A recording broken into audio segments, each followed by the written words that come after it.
Alright, in this video I'm going to talk to you guys about formula mass and how you can relate formula mass to some mass percentages of these compounds. So formula mass is the sum of the atomic masses of a formula unit of an ionic compound.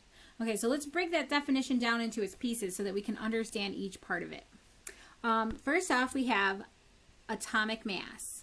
The atomic mass or the atomic weight is from the periodic table. It's that weighted average of all of the natural abundance of the isotopes.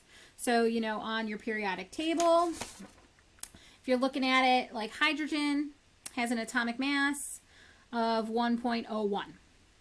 Okay, I know that if you're looking at the periodic table that I handed out, it's 1.008. For me, you can always round it to just 2 digits after the decimal. So hydrogen has an atomic weight or an atomic mass of 1.01. If we go down to lithium, for example, here, let me write that down just so we're really all on the same page. Hydrogen has an atomic mass of 1.01, and the units of that are in terms of AMU for right now. We'll find out those units are a little different later, but for right now, hydrogen has an atomic mass of 1.01 AMU, round to 2 places after the decimal. If we look down at lithium, lithium has an atomic mass of 6.94 AMU. Again, round 2 places after the decimal. And so then you guys don't get all panicky. Oxygen has an atomic mass of 16. 15.999 rounds up to 16. Okay? Formula unit means one piece. Okay? To be really, really precise, ionic compounds are not technically called molecules. Molecules are for covalent compounds. We'll talk about that in the future. But ionic compounds are not technically called molecules. Formula unit is the smallest amount of an ionic compound that you can have. I'll talk about that a little bit. And then last but certainly not least, ionic compound, metal bonded to a nonmetal or 2 polyatomics coming together. The formula unit, like I mentioned, is the chemical unit of a compound, an ionic compound, that contains the relative number of atoms or ions expressed to each other.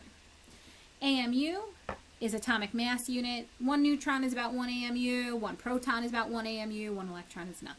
Doesn't weigh anything, really doesn't have much mass. Okay, so now let's do some actual calculations. What is the formula mass of things? So again, this came from class, and this was a clicker question. So what is the name for Cu, CH3CO2?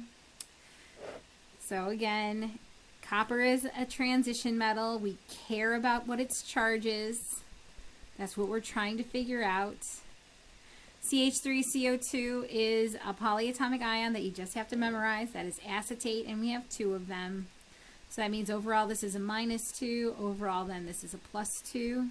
So this is copper 2 acetate.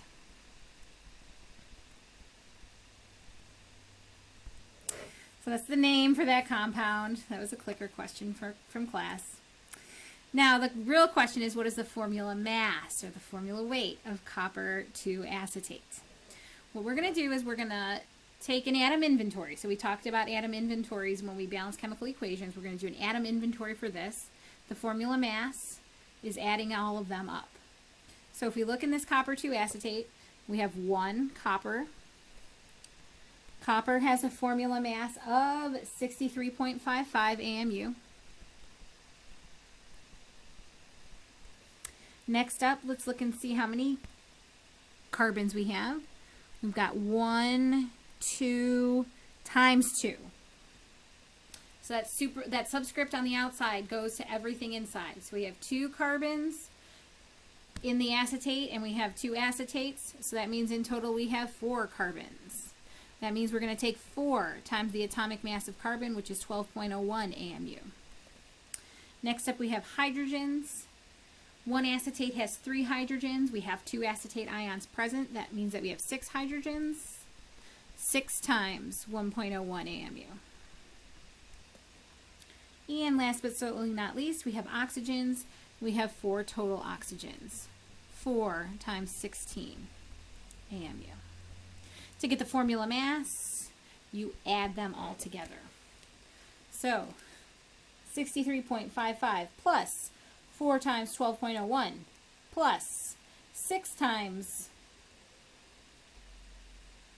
1.01 plus 4 times 16 gives us a total of 181.65 AMU.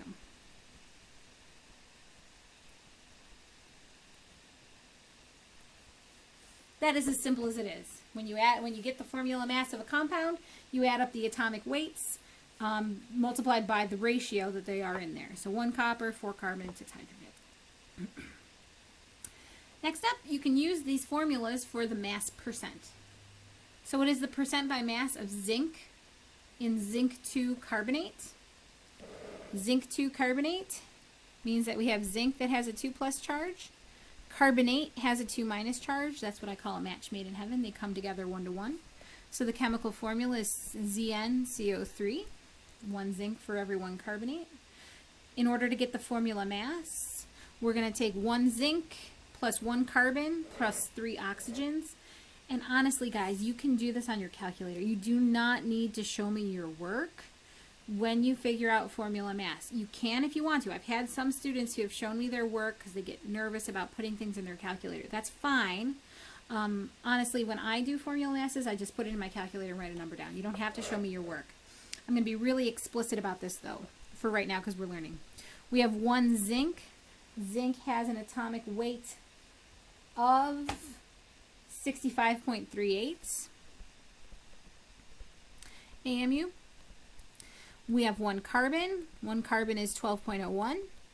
You'll get that one memorized shortly. We have 3 oxygens. Each oxygen is 16. That one you'll also get memorized shortly. We add this all together in order to get our overall formula mass of the zinc 2 carbonate. So 65.38 plus 12.01 plus 3 times 16, 125.39 AMU.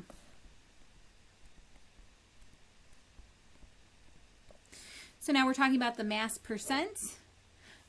Mass percent is part to whole. So how much of the whole zinc is made up of?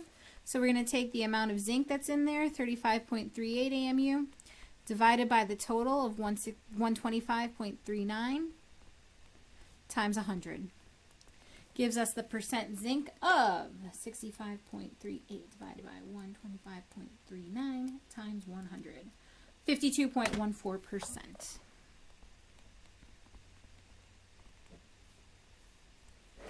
All right, I'm pretty sure, yeah, that's all I really want to talk about. So as always, if there are any questions, let me know.